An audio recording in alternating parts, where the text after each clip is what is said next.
current the COVID scenarios, a lot of the consumer behaviors are changing, right? More from the 360-degree point of view, the self-servicing has come. There is a very thin line between what we talk about, the physical and e-commerce. The people are talking about the cognitive commerce is the topic which people wanted to create. Is no channel. It's everything. All the channels has to be the common, and virtuality is the new normal now, right?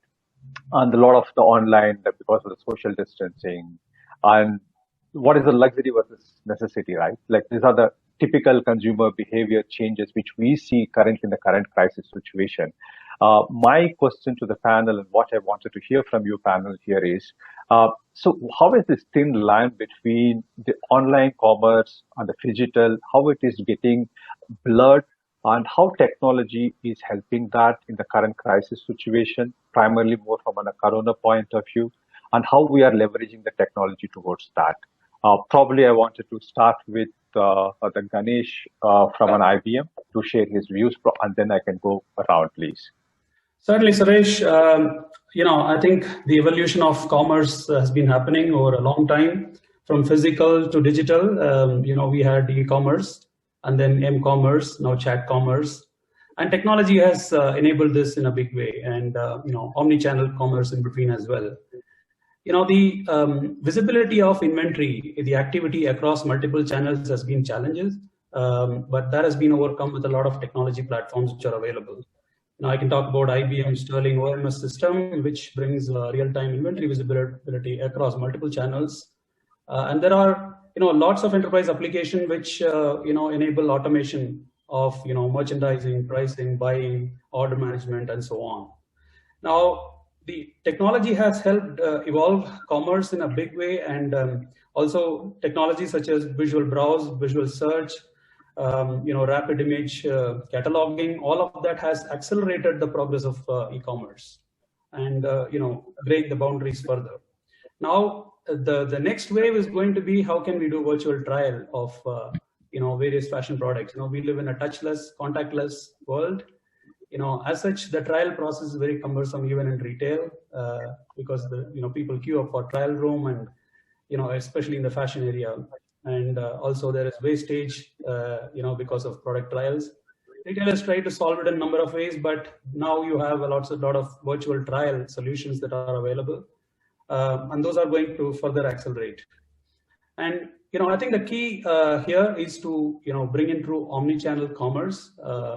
Use AI technologies, build intelligent workflows across the multiple channels of commerce that we have, and the cognitive technologies, especially AI, which can enable decision making and intelligent decisions, to optimize cost and deliver greater customer experience. Over to you. Yeah, Mr. Sandeep Jabbal, like your thought process on this, please.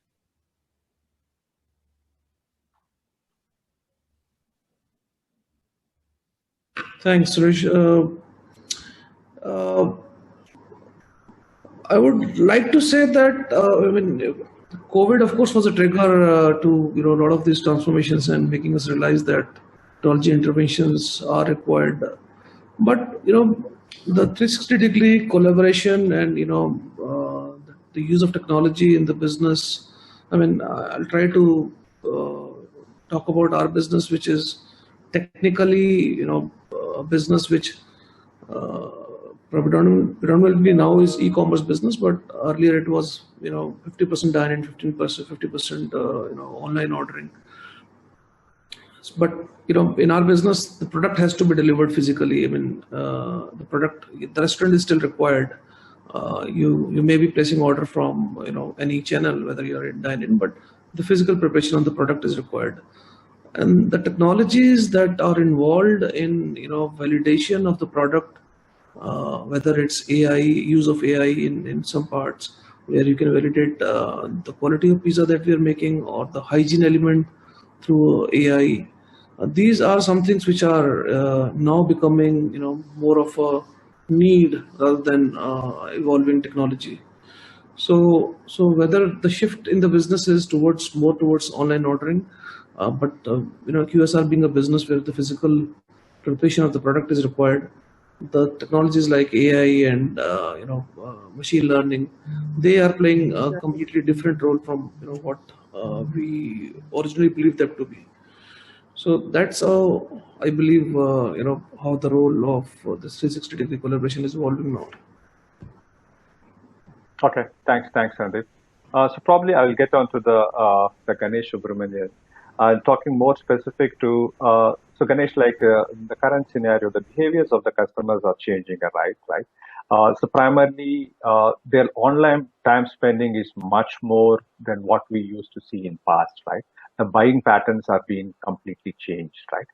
Whatever the customer insights, what we get in the current scenario and what we used to get it before is totally different.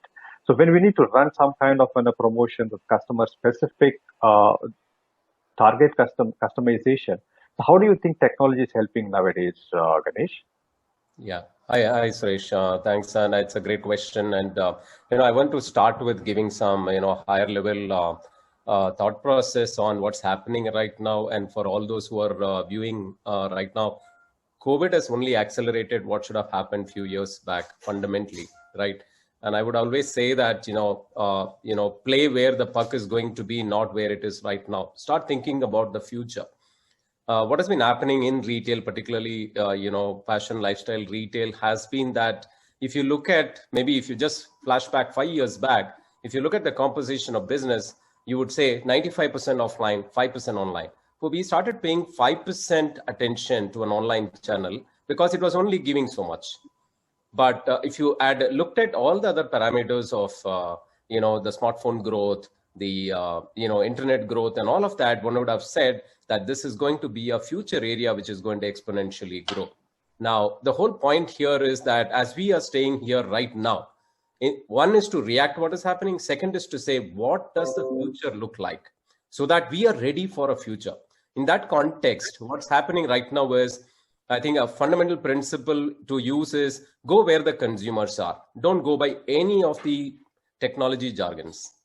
Be it omni-channel, be it that. See, where are your consumers? If your consumers are shopping online, you need to be online. So it's as simple as that. Tomorrow they are going to be offline, you go offline, right? Now the question is, now in that dynamic world where consumer is sitting at home, they are shopping and trends are changing so fast. I want to share one or two insights quickly on trends. Through COVID in fashion, for example, the bottom wear sales have plummeted compared to top wear. Imagine most of us, our offices, what we are doing right now. What is visible to public is above the desk. For the above the desk look is selling a lot more than below the desk look, right? Now, therefore, top wear is saying, therefore, what happened to people who only depended on bottom wear? Of course, there is few quarters of change. Second, three things are happening. Work, life, sport, all at home right now.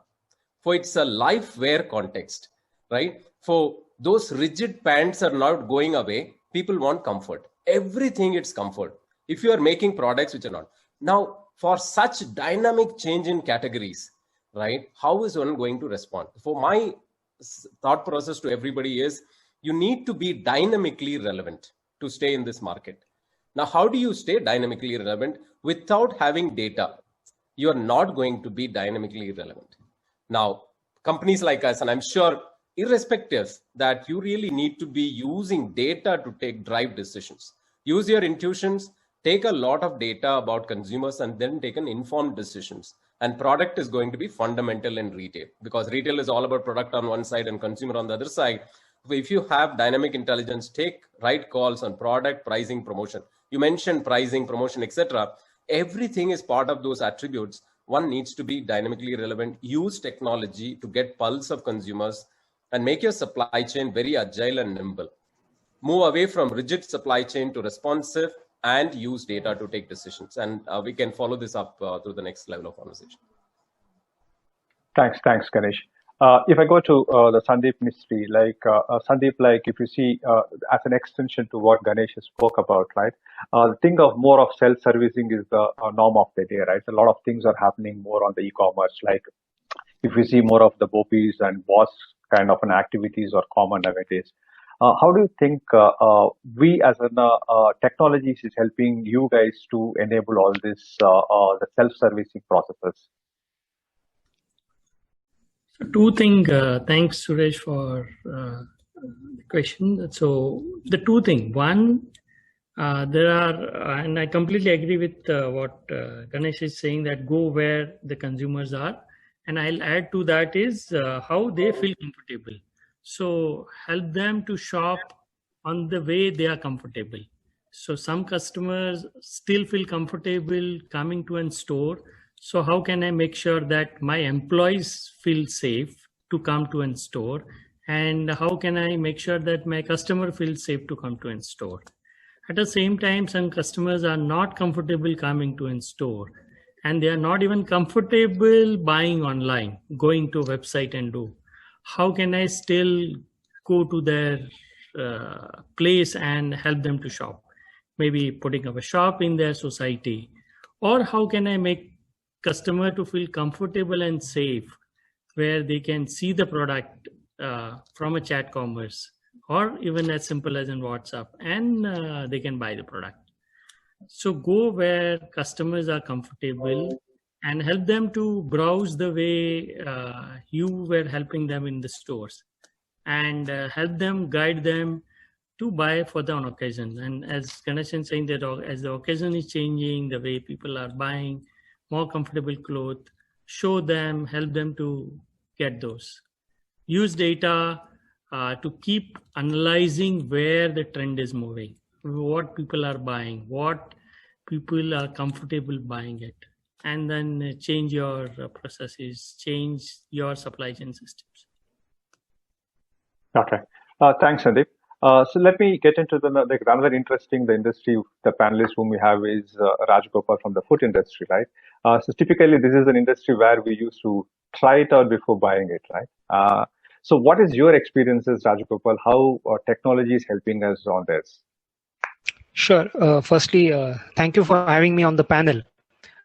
Right. So, talking of, cognitive commerce, right? So the idea is basically to enable customers to buy whatever is it that they want to buy, whenever they want to buy, wherever they want to buy, be it online, offline, or, leveraging technology even virtually. Yeah.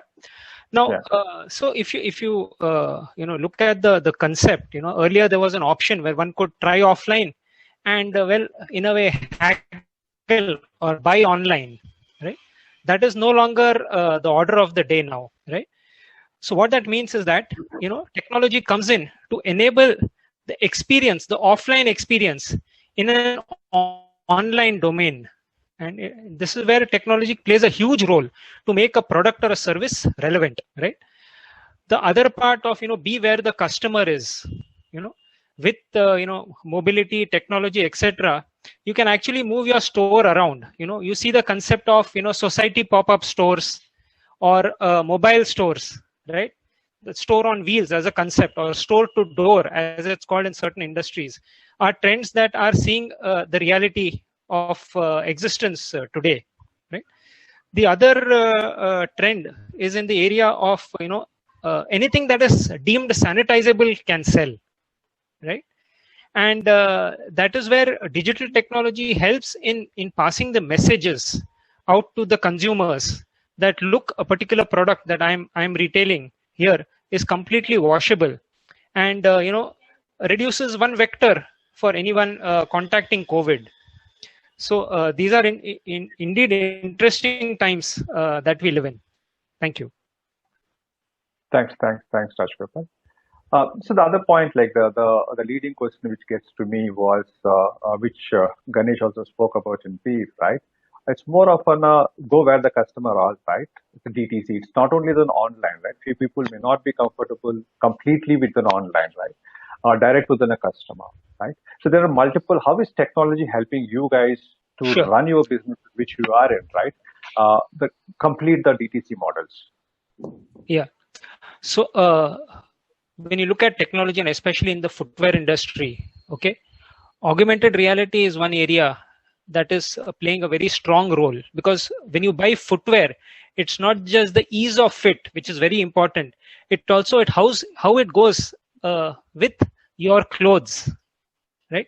That becomes important for us, and augmented reality can go a long way augmented or virtual reality can go a long way in addressing that particular need of the virtual try before you buy, right?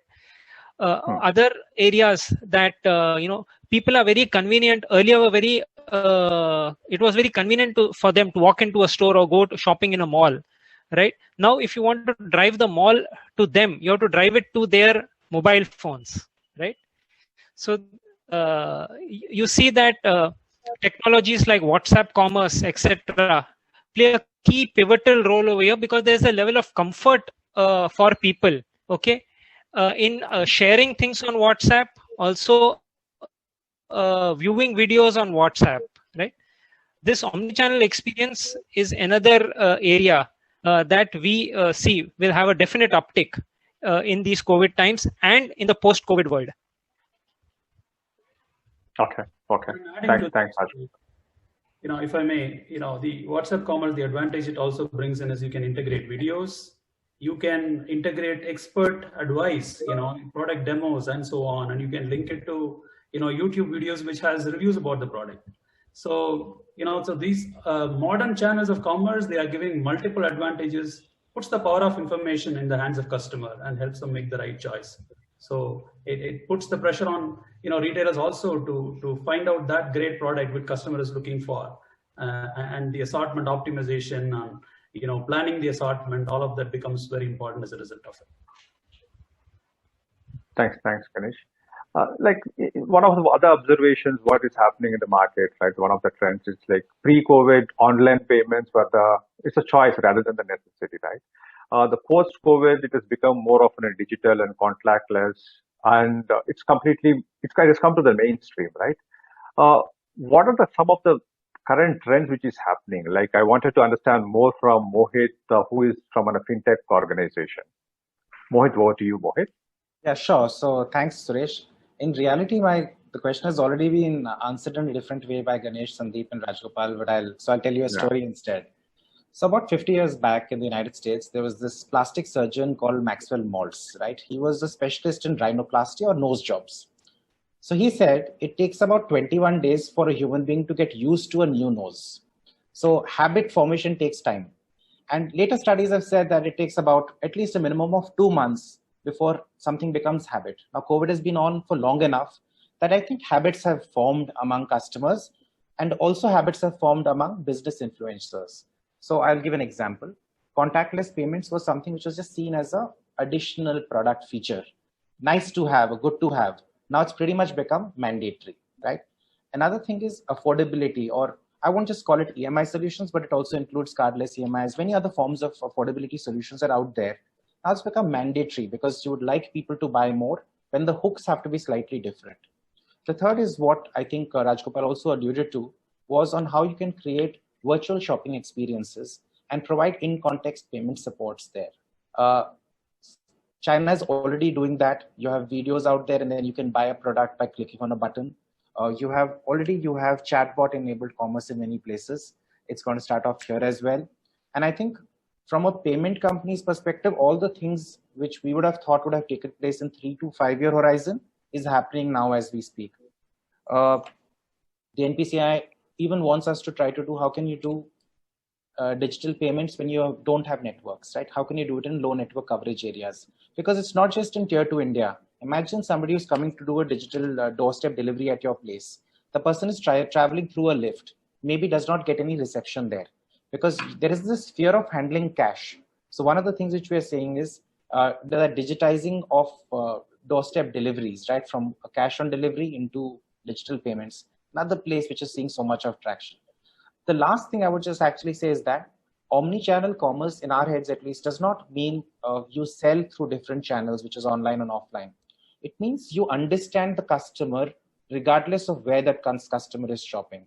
So this entire reference to data, which was very correctly said, if you understand the customer, then you can actually provide the customer similar experiences, whether it's virtual, online, or offline. And what very large organizations do very successfully, like an Amazon, is how do you influence what their purchasing behavior? This is what similar sets to you have also purchased. Today, thanks to, if you choose the right tech partners across different aspects, it's not just payments. Even a small business can actually go out and find components which give them all these functionalities. and pretty much end up with a very similar stack to a very, very large retailer. Okay. Sandeep, Jabbal, I wanted to hear from you, Sandeep. So in your industry, is it's more sensitive on this topic, right? So the touchless and one from a payments point of view, and the products which we serve, right? How are the technologies helping you to handle this kind of a situation, Sandeep? Right. So even before this lockdown thing started in late March, we've already started something called zero contact delivery, and the key challenge was that of course when it comes to delivering without a contact, so that means how do you actually hand over the material? Do you keep it on the door, or do you put it in a bag and hang on the customer door? Do customer even want you to enter his house? Leave it with the guard at the tower basement, or leave it at the main security gate. So technology definitely helped us in this. We gave an option on the mobile app to select any of these options, choose a zero contact delivery, leave with a guard, leave with a gate, things like that, and the seamless transfer of that information to the store. So that while packing, the relevant materials can be packed together to hang it on the door, and then seamlessly transform, moving that information to the mobile app of the rider, so that while delivering the pizza and other things to the customer, they can look up exact instructions that customer had, so that the customer experience isn't compromised. And similarly, in terms of payment, yes, mostly it became digital, and of course, with the launch of something called QR code, dynamic QR code on the app that rider is carrying, that again it becomes a touchless, but not really maintaining the social distancing, because you need to scan at a particular distance. But yes,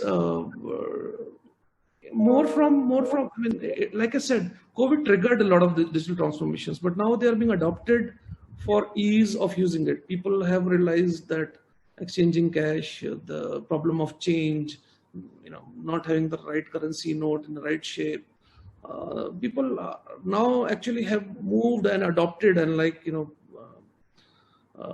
it's become a habit. So people are actually moving towards that trend and opting for more and more digital payments instead of cash. Yes, cash as an option has come back on a couple of platforms that are, including ours. But on some platforms, they've still chosen to, keep it blocked for simple case of convenience, because handling cash is also a cost to it. Collect the cash, you deposit in the bank. So yeah, technologies have definitely helped us to, change the customer experience and deliver that through various platforms through which we serve them. Yeah, thanks, Sandeep. Let me move on to the Sandeep Mistry. Sandeep, how do you see these changes in the fashion industry, Sandeep, as more of a contactless and the touchless, either from the payments point of view or from picking up on goods from the store? So one, on a payment perspective, I think we started seeing the UPI base or a touchless payment from long time, and that has been always growing for us. So and during this, we make sure that customers, whatever choice they have, they are carrying any of an wallet, or they are comfortable with UPI, they are able to pay. So and we encourage our customers who are walking into a store to pay through digital payment. And we have seen a huge growth in that, in terms of, and especially UPI payment had been very convenient. As a shopper, personal shopper, I had found that I had been only using UPI payment in last 7 months and not paid a single rupee anywhere, whether it is 2 rupee payment or a 20,000 payment. So had been using that consistently, and we have seen even for the door delivery, where a customer used to were placing an order through a WhatsApp catalog, and things are getting delivered at their home. We had provided them the functionality, and there also we encourage customer to pay through digitally, whether through contactless card or through UPI QR code payment. So this is growing. Okay. Yes, I agree that cash is coming back to a certain extent, but I believe that it will not come back to the level what we have seen, and this will grow. And as people will start feeling comfortable, more and more shift will happen towards the digital. Okay. Thanks, Sandeep. So one of the trends or behavior changes which I notice in the market, right, currently, is attitude towards the privacy, right? So in the pre-COVID, people are kind of a bit apprehensive to share their personal data, either you call it the mobile number or the other details which you used to collect. They have an apprehension over there. I see that attitude getting changed now, things becoming online, and we are managed to collect more information about the customer. And customer is also a bit confident to share that nowadays, right? That's primarily because of the technology and then whatever vulnerability which is being protected, etc. So having so much of data with us, right? Do you think like this data, how technology is helping to plan with the data and make more personalized and customized activities?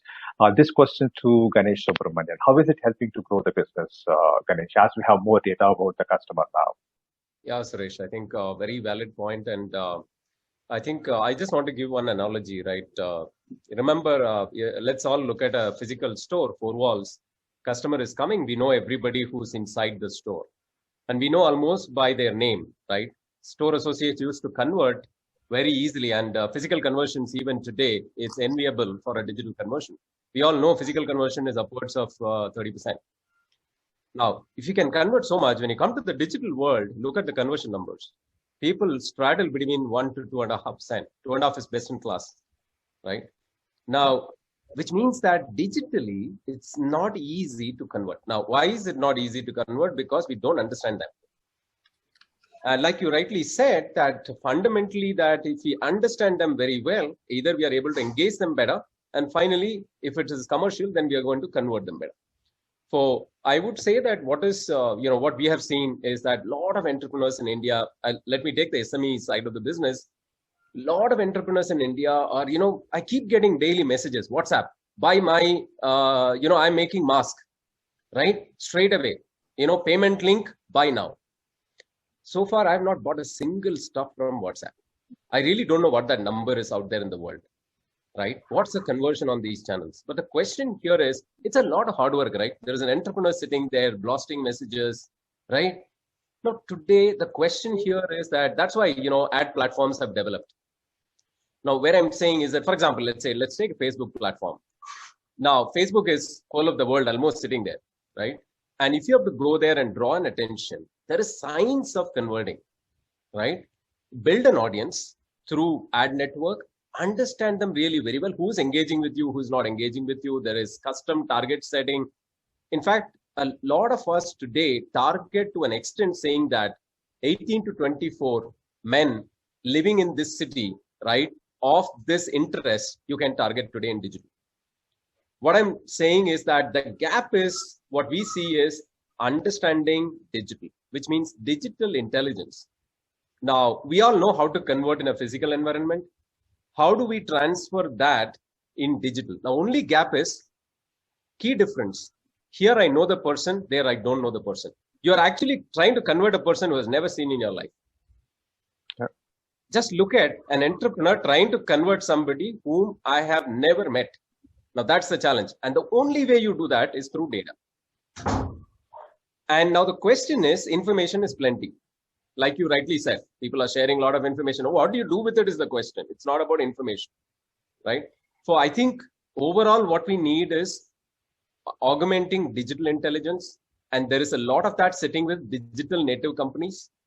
It's actually not a rocket science. The question is, how does one move from current level of knowledge to that enhanced knowledge where? And I keep saying, and I think I'll leave with this, saying that ask this question. If you have to do all your business only in digital channel, how would you start your business today? Okay. And a lot of this starts to get addressed and the curiosity of learning goes up. And there's so much out there in the world that one can learn this much faster. Right. If I pass on the question to the Ganeshan from a tech side, Ganeshan, like, what is the tech helping out in this space, right? Is there any ready-made tools or the scientific knowledge which is available to get more information, to convert it better, or make it more conservative, or strike the dialogue with an end customer? Is there any technology which we can look into? I think there is a plethora of technologies out there in the market, and this space is evolving in a rapid phase. Think of the CP companies, right? The consumer products companies, right? They are trying to compete with retailers today with the power of data, right? So they don't have direct access to data. They sell through retailers, but then they find multiple ways of getting information through data syndication, bringing the external data and putting it into their data lake and churning the information. And some of them are directly trying to reach out to the consumer directly through these online channels, which is generating further data, which is adding to their power of data. Now, certainly in today's omni-channel, in today's situation of COVID and social distancing and contactless world, I think the digital channels are becoming favorites for consumers. And as a result, every activity in the digital channel is going to generate a lot of data, and analyzing the data is going to be absolutely critical. Now, analyzing the data, or making decisions out of the data and understanding the customer's activity across channels, it sounds like a simple statement, a simple task, but there is a lot of technology that goes into it, right? How do you bring all the data together, right? So there are situations where we have seen, when we have worked with multiple retailers, we've seen that the inventory data sits across, in a particular channel. It doesn't move across. How do you bring real-time view of the inventory across multiple channels, that you have to reach out to the customer, right? So there are technology solutions available, and being a technologist coming from IBM, there are multiple products and solutions that are available. But bringing the data together is a key challenge. We have what's called Cloud Pak, right? Cloud Pak for data, which enables seamlessly this consolidation of data from multiple sources, be it in a cloud platform or on-prem platform or any desktop system. How do you bring all the data together? There are solutions and technology stacks that are available.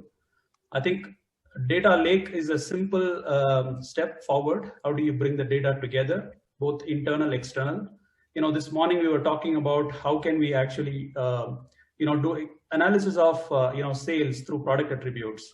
How can we decide on which attribute of a particular product is driving the sales, and based on that, plan those products and plan assortments and plan promotions and so on. But then the question was, okay, what do I do with external data, right? And there are means, and there is weather information, there is demographic information, there is events information, social activity information. All of that you can bring together into one data lake, and it's possible to analyze.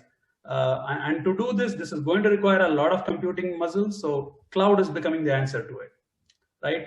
And then when you have applications sitting in multiple clouds, a hybrid multi-cloud becomes the way of life.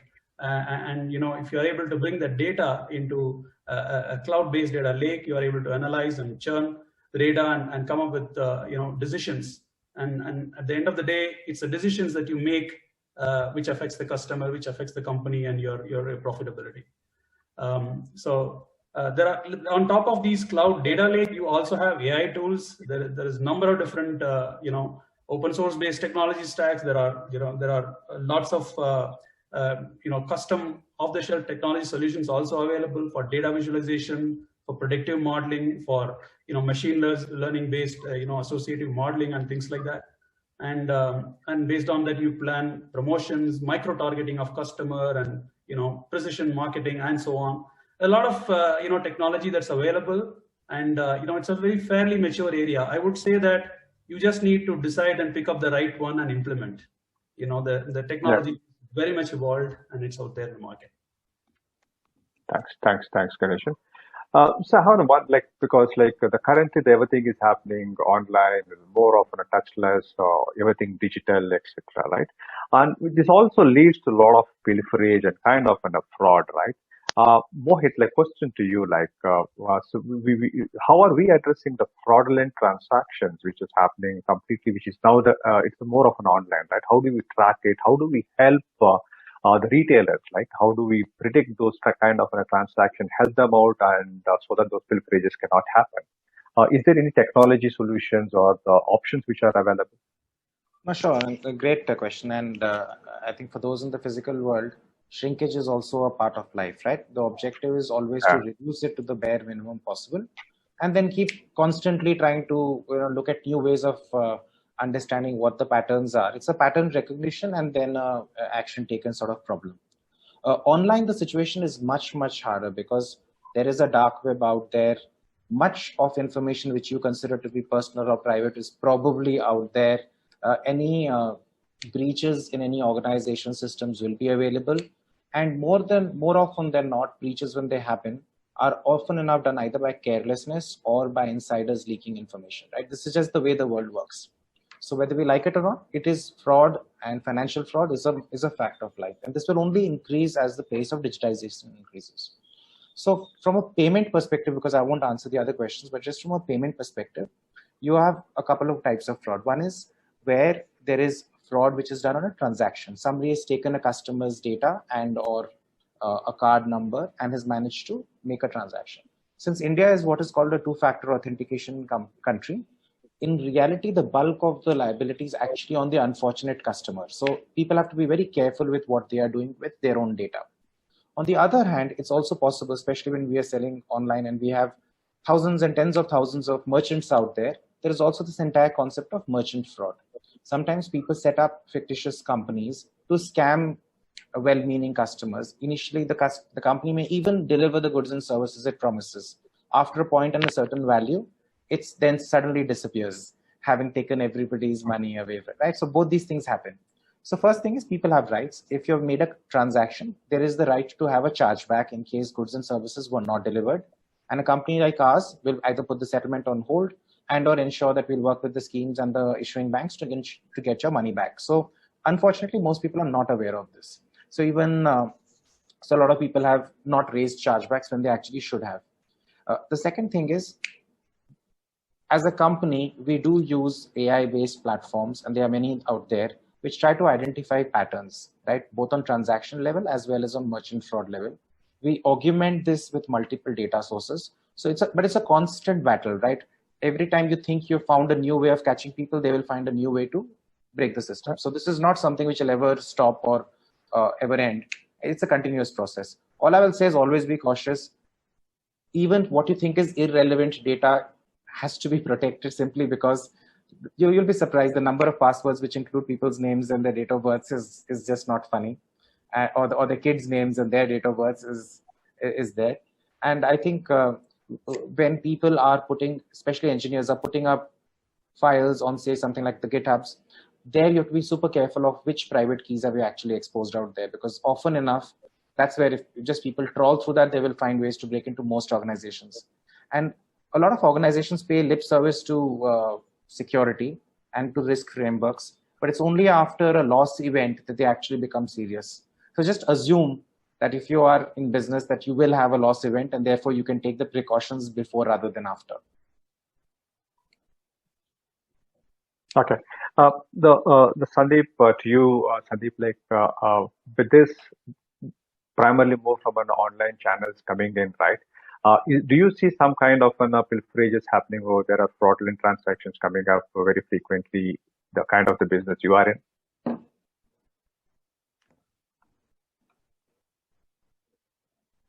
Is this for me? So you can take it up, Jabbal, or Mixi also can answer it. We have two Sandeeps. Yeah, so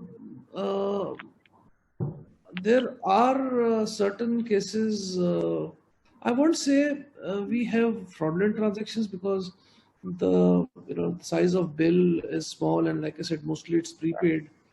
But we do have other kind of transactions where we have to cancel the orders because the area is not into our delivery area. But not, I won't say there are any financial frauds that we have seen. I would say even for a small number, because most of the orders are prepaid, and I don't see that coming into play, at least for our business. Yeah. So the answer would be no. But yes, like Mohit said, for all other businesses, this this probability of the frauds overall is going up quite high. This QR code fraud that we keep on hearing these days is up on the rise. But in our business, no. But generally, yes. That one thing I would like to comment on is that because a lot of us, not lot, all of us in our organization are working from home. So the kind of security that they used to have in their devices at office, that has gone down to a certain level. Of course, there are a lot of interventions that you're doing to make sure people are now as secure as they were in the office. That has led definitely a way out for fraudsters to hack into systems, steal information, and then misuse it for further interest. And this could definitely include your financial information, or your people do write down their password, pins, CVV numbers also for easily, and people store it in their Gmail so that they can search it very quickly. So that definitely has led to a lot of increase, not specific to our organization, but generally that's a trend. Work from home has definitely, a lot of my colleagues in the industry who are into selling of security solutions, they made big buck actually in this COVID times because of a lot of focus coming on the security solution, VPN specifically. Yeah, that's my take on that. Thanks. Sandeep, Mr. Your observations, please. Yeah, I think I agree with him. We haven't observed any significant fraudulent transaction, but one have to be very vigilant on that. And we need to put some process and in place to keep watching the trend or the scenarios and fix that.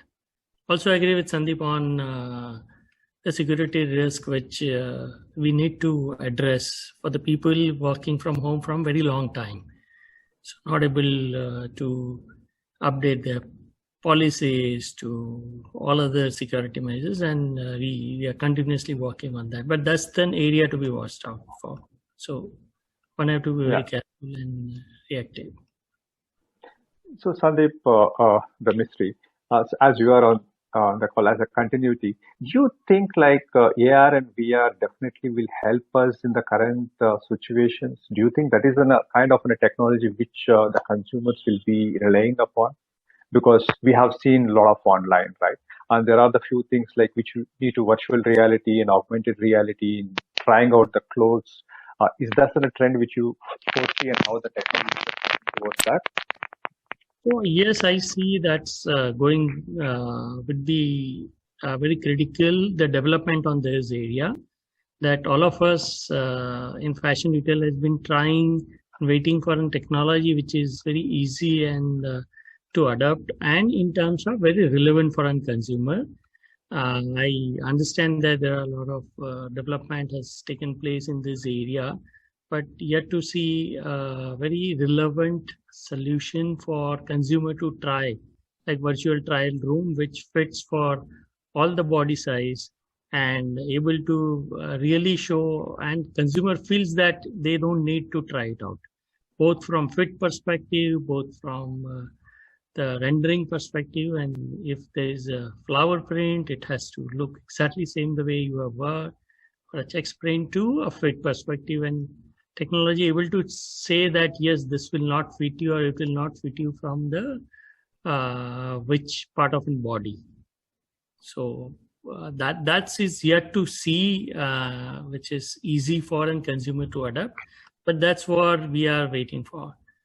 On virtual showrooms and all, I see, yes, there is an opportunity where consumer can browse not only the product, but the store, and able to browse through like they have an experience roaming around in store. If we are able to create same experience or similar experience for them, I think that also will add good value to consumer and the business. Okay, thanks, Sandeep. Getting on to the Rajgopal, like how do you see this year and kind of things virtually helping your business, Rajgopal? So footwear has primarily been an experiential kind of purchase where branding does play a particular role, but let's say size of one brand and size of another brand will never be the same. And the feel, which is the inside part of the footwear, has to be experienced. Now we see augmented reality going a long way in achieving the lacuna that is brought in by people's unwillingness, out of necessity to not visit stores anymore. Right over there, are we there as a company on that technology? No, there's still a journey over there. But in the market, if you companies like Wannabuy, they have extremely good experiential footwear augmented reality app that they have rolled out. Okay, of course they have rolled it out for closed footwear, which are like Nike shoes specifically and Reeboks over there. However, we live in a world where stylish sandals and open footwear is also the need of the hour and traditionally being sold. So there is a journey that technology has to catch up, but that is the future, no doubt. I have a question to Rajgopal. As a consumer, when I will be able to see that I can wear one footwear on left and one footwear on right and compare both virtually and get a feel of it saying, yeah, this looks fine on me. Yes. So in fact, the technology wannabe is such that you have your one foot and your kid's one foot. It's able to adjust the sizes and tell you what size to use. So it's quite interesting to see the kind of technology that's out there. Okay. Thanks. Then it's an interesting question. Let me understand more from Ganeshan. Do you think it is soon going to be a reality, Ganeshan? It is a reality already in the lifestyle products, Suresh, like eyewear, watches, jewelry. We have solutions already. We work with a number of retailers and we are delivering those solutions.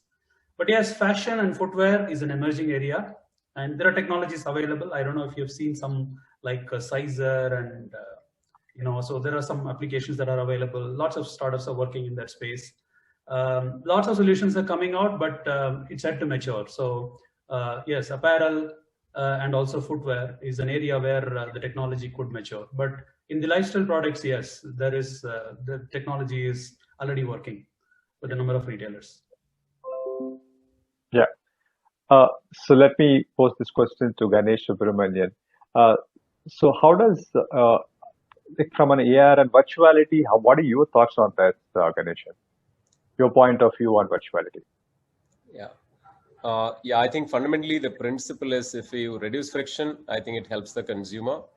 I think, I agree with Sandeep Mistry on this, that particularly in fashion, considering all the body sizes, today for getting near real experience on a virtual trial room, when you're sitting in a PDP page to fit your body and say whether it fits me right or not, it's still not there. I think it's actually a problem for the technologists to solve this problem. And I would say that some way to go. Definitely, I think the fit solution in fashion is something, while there are lots of startups out there in terms of really getting it spot on, I think we have some distance to go. It will really help. I think the biggest wastage which is generated is because of wrong size and the wrong fit. And we all know that close to 15-20% of return happens in the digital commerce, right? And more fit sensitive, the number is closer and above 20, and the less fit sensitive, it is towards a high single digit. So we have a serious problem there, and I think it's a challenge for a lot of technologists. A lot of people do say that I have virtual try-on, etc., but I do agree from a pure practical point of view that we have very few. If there are something out there, I think it will be great, and it's an opportunity to adapt very quickly. So we are, from that perspective, it really helps. So as I keep saying that, while we talk about technology, VR, AR, etc., but I think today more and more what is important is that use what is already there. I think this is just a message for all the entrepreneurs out there, right? I think do not chase technology, chase what consumers really want. If it means I can solve this by exchange, please do that. What I'm saying is send 3 footwear straight away, right? I send 3 garments straight away. Make it so convenient. Use the one, return the 2. I think that's today's way of solving the problem. Today, I think consumers are deprived of cash. These are testing time for a lot of people. So I think we need to make their life very, very easy, very, very simple. We cannot complicate by throwing another technology which is not perfect. So I think it's very important. I think being a technology company, and I would like to say, I think we all like to innovate and play with toys. But finally, if it's not meeting the need, it's a friction. I think technology always, it's not smooth. For wherever it's not meeting the right need, I think we just take a pause and say, let it perfect. And at this point of time, I think we need to ensure that we get relevant proposition to consumers which are fitting and which has the least friction. Thanks, Ganesh. So I'll keep it more open, like we are coming towards an end. Typically, we used to have a Q&A, right? But I wanted to make it more open question to you all guys on the panel, right? Like we are in the crisis situation. It is not a new normal, right? So what are the new ways of running the business and how technology is supporting? So what your takeaways for the audience? Yeah, maybe I can Probably go. You can go. Yeah, I can go, Suresh. Just I think if I have to just say closing remarks on this and say, digital is all about, traveling in an uncharted path. If you consider that way, it is going to be experimentative. Be willing to experiment. Do not wait for perfection when exploring a new path. For a lot of entrepreneurs saying, look for certainty. If you want to be 100% sure, you will be 100% late. And in digital, if you are 100% late, you're actually gone. For a lot of people wanted to do this 5 years back. For my suggestion for any entrepreneur is experiment and be willing to fail and then take the ideas which work for you and take it from there. I would probably go next, Suresh. I would say that it's time to rethink how customers shop. The concept of retail itself. If you look in terms of the fundamentals of it, customers browse, place an order, make a payment, take delivery, either pick up the product and go to their house or get it delivered. Now, this journey map of a customer, there are multiple technology options that are available for each one of them. And I think it's time to rethink and then, fundamentally redesign this process with the available technologies for each one of them. Omni-channel, order management, fulfillment functions, BOPIS, all of this, multiple combinations have arrived. And I think it is time to take a consultative approach and arrive at the right combination of technology, which will optimize this customer journey and deliver greatest consumer convenience at the lowest cost. I think that. I have a question from an audience. There's a lot of investments happening on the technology. The question is, how do we get ROI out of it?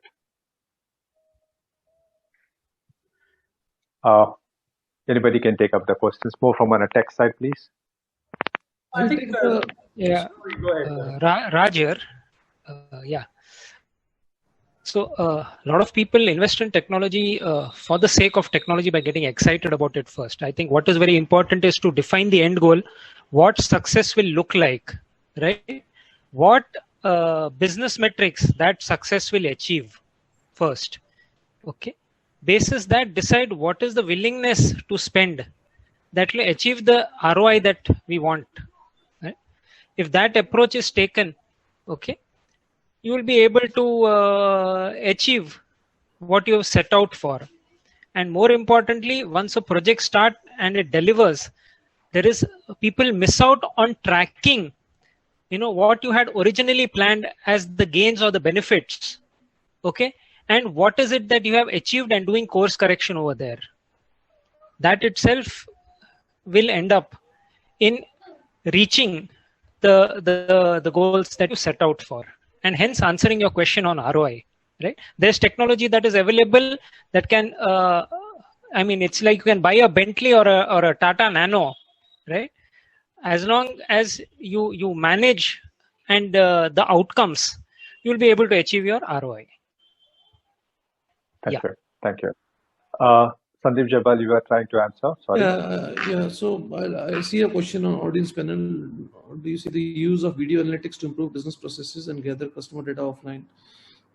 So very quickly, two use cases in our business, which is the use of video analytics. A couple of them, but let's say we have certain metrics for a good quality pizza, the distribution of the toppings, the spread of the cheese, whether it's baked properly or not.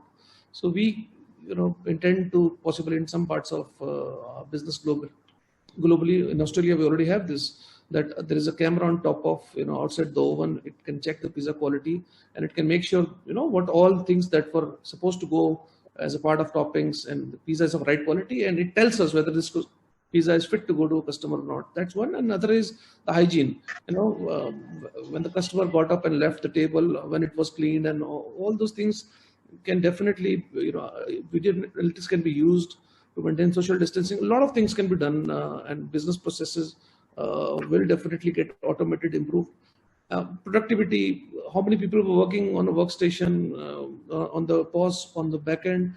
All this, and you connect this data with your sales data, and what is the right thing to do. So there is absolutely no question, how do we get ROI? If you invest technology in right area, then definitely you get an ROI. If you invest technology in wrong area, you just learn things. I mean, you not get rupee benefit, but yes, you have a lot of learnings. That's the only thing I would say. Thanks, Sandeep. I think we are in time, and I need to thank the panel. Actually, it is very insightful. The reason I'm saying here is all the practical experiences which is coming out. I think the audience would have gotten insightful information from the panel. Thank you, everyone. Thanks to Sandeep and Sandeep, Ganesh and Ganeshan, Rajgopal. Thank you very much, panel, and Mohit. Thanks for having us. Bye.